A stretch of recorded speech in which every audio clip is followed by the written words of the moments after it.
Assalamu alaikum, hörmetli Prezidentimiz Serdar Berdimuhamedov. Men Sahatova Durcemal, Sahatov Alişer'in ecesi. Sahatov Alişer oğlum 24. Eylül'den beri yitirim oldu. Geri gönderme merkez.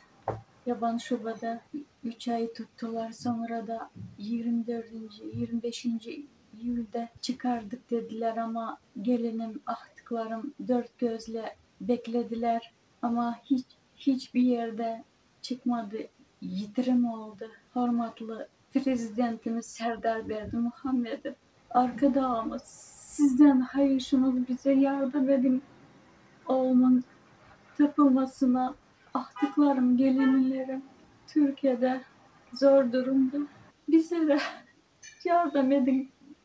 Oğlum neden işlerinden geçirim sırayı bağışlayın oğluma. Hürmetli Serdar Berdimuhamedov, yardım edin.